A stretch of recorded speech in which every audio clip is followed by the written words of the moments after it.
Ito yung first house.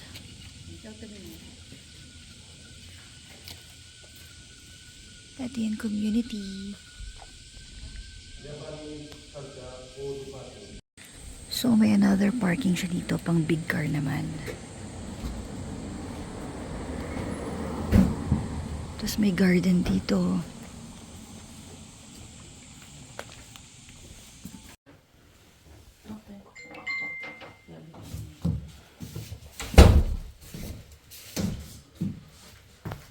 Can we go? Okay, okay.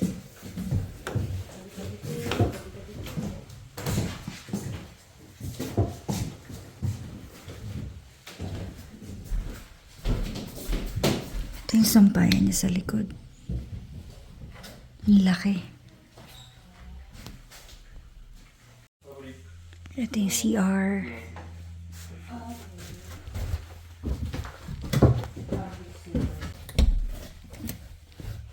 No, not. Sorry.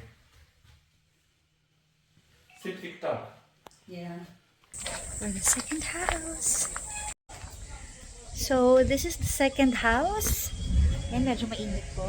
Ang problema lang dito is yung eskinita. Dapat 4-seater lang ng kotse. Papasok mo talaga dito kung kukuha kayo ng kotse. Yan. Kung may kotse kayo. So, ito yung view.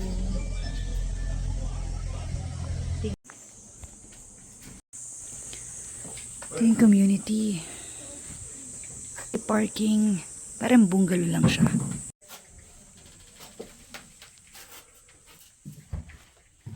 海外警戒区域などに該当しているかどうかが判断基準となります。ただ、そこに該当していなくても、Oh, ganda ng CR.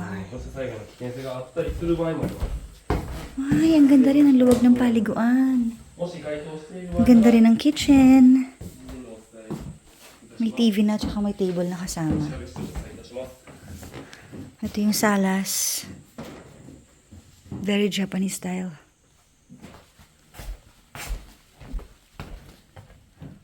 Oh. Ang ganda ng CR, ate.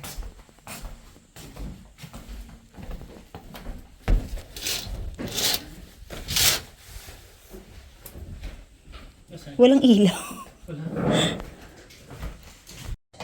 So, ito, very Japanese style na bungalow lang. And then, kitchen.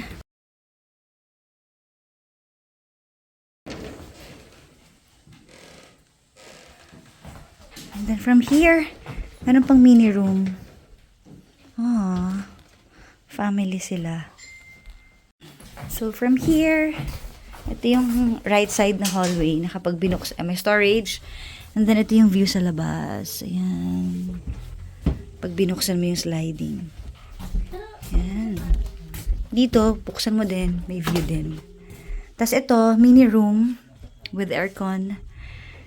Dito sa bungalow lang kasi siya. So, ayan. Tapos palabas na siya ulit. Cabinet.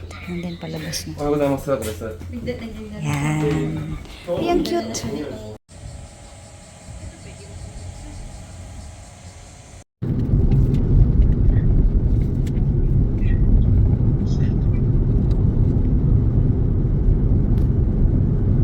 Dito na tayo ngayon sa third house and ocean view siya dito sa Kainan and may temple din. So, papasok tayo sa maliit na eskinita. Ito yung parking sa labas. Ito yung eskinita. So, aakyat tayo guys. Burol pala to.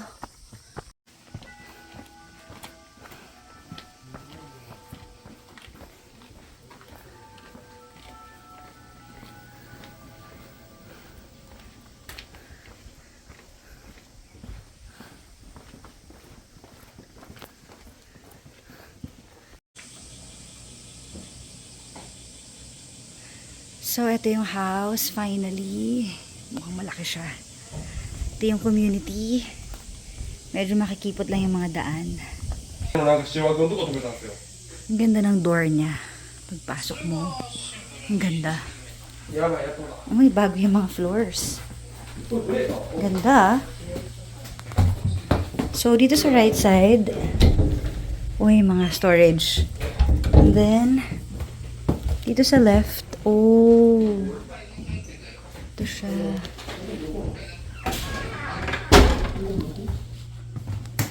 May ref na kasama. Ito pa may maliit pa dito. This is the kitchen. May ref pang isa. Yaman nila sa ref, ah.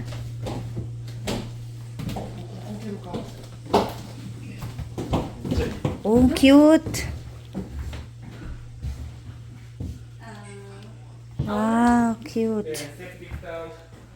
May TV maliit. Ito yung palabas. Ito siya, yan, oh. Palabas dun. Yan. So, balik tayo sa kitchen. どうなんか Ganda nga eh. Oh, may heater pa yung CR. Ganda rin ng CR. Tsaka bagong-bago to eh. May bata. Ito yung sa washing area, washing machine. May bathtub nga. Tapos, syempre may bathtub. Ito yung CR. Yan. So, from here, merong hidden room. Oh my gosh. Pwedeng dressing room to ah. Dressing room or maliit na kwarto kasi may kama oh. Pwede maglatag. Secret room. どっちか見ときゃいい Secret room. Oo. So from here, ito yung unang room sa left side. Puro cabinet yan. Yan, ito lang yung sira. Yan, may carpet. Talagang doble-doble yung ano nila. And then, ganda ng floor.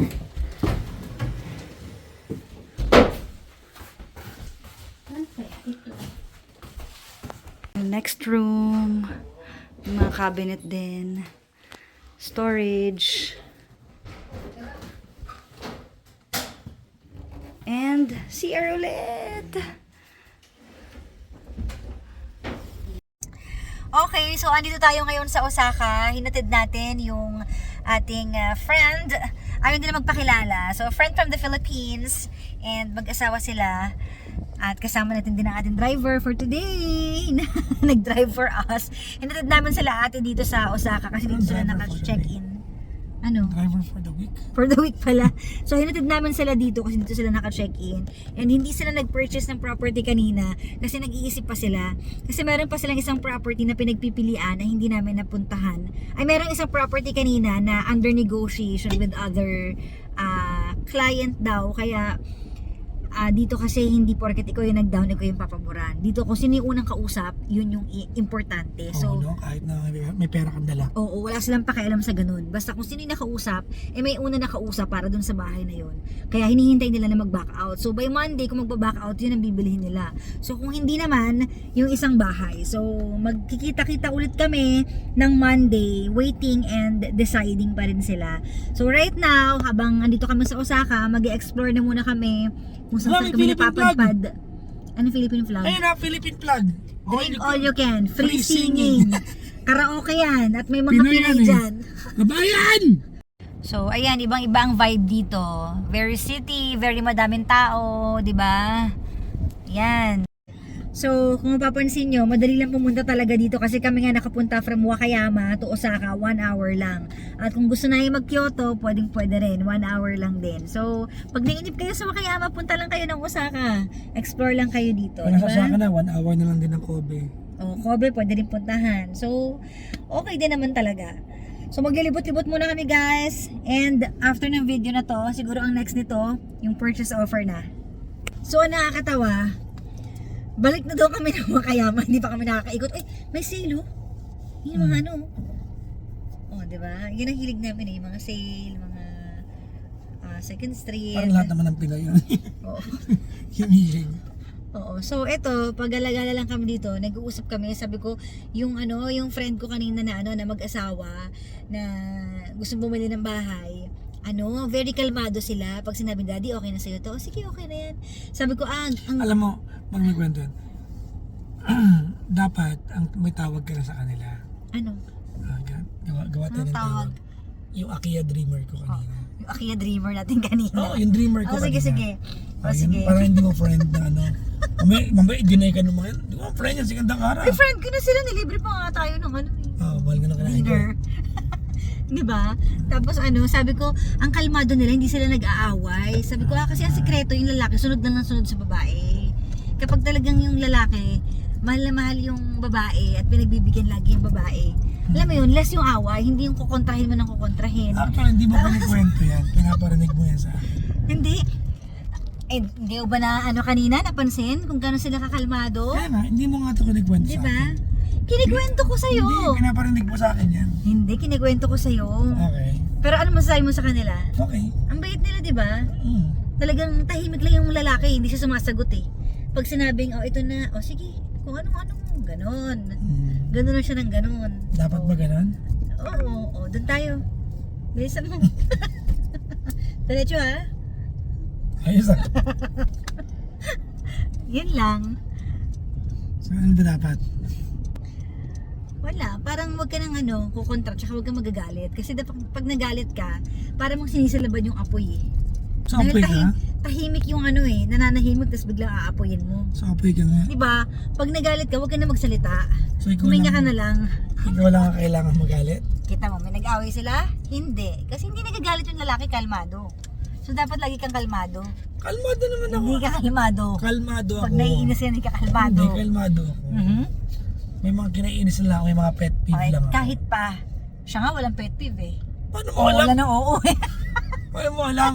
Hindi, oo, wala siya na oo. Sige, ganun, oo. Diba? O, saan tayo? Onsen tayo? Sige, Oo, yan! sige. Ganun, sige. Tapos mag-onsen, saan tayo? Magpamassage tayo. Kabahala. Yan! Ganun. O siya, sige na, tapusin ko na tong vlog na to. Next vlog is yung purchase na nagiging tungkol sa amin na to eh. Bye! You see beauty where I see love. Lucid dreaming, losing what you love. You're so enlightened that you forgot. All we need is someone else to hold. You found another place to float away, rising higher from the ground.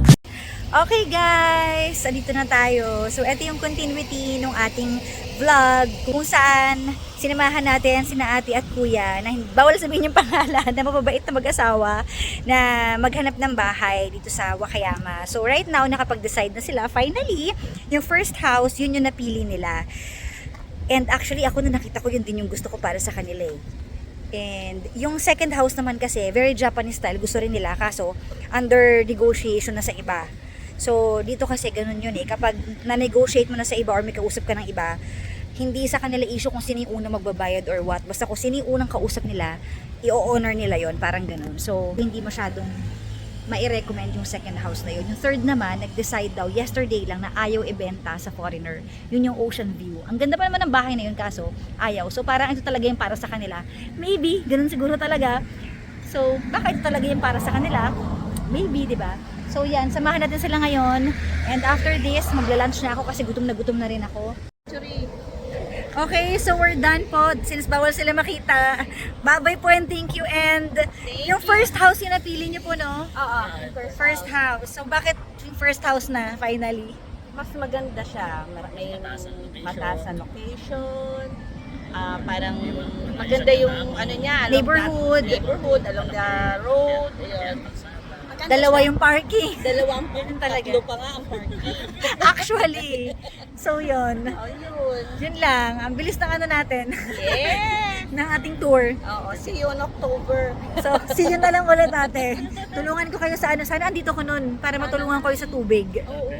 One day lang naman yung pakabit mo ng tubig eh. Saka Sige. yung mga ano, tapos yung mga magayos, yun, Opo. kontakin natin. Tama. Magpapapalit pa sila ng wallpaper, pintura, no? Ayan. May re-refer naman ako sa inyo pag kailangan nyo ng help sa pintura. Okay. Yung kapitbahay ko. Okay. Ay, yung Filipino, Japan. Filipino po siya. Filipina pero asawa niya Japanese. Yung Japanese yung nagpipintura tsaka nag-ayos ng bubong kung may papaayos. At least may Ayan. Hindi So, naman mahal maningin. hindi ko pa po alam. Gawa na lang ako nun. Dito talaga tayo nag-meeting sa vlog na.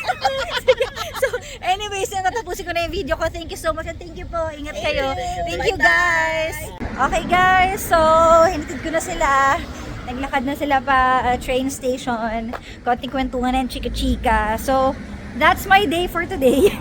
Ayun na nga. And babalik na ako sa parking. So happy na na-achieve nila yung dream nila magkaroon ng bahay dito sa Japan. So, nakakaano ng pakiramdam. It's a fulfillment. Alam niyo yun. Kaya nga, super goods naman din nung napili nilang house kasi para siyang townhouse and maganda talaga yung neighborhood. So, diyan ko na tatapusin ang aking vlog. Sana nag-enjoy kayo. Bye!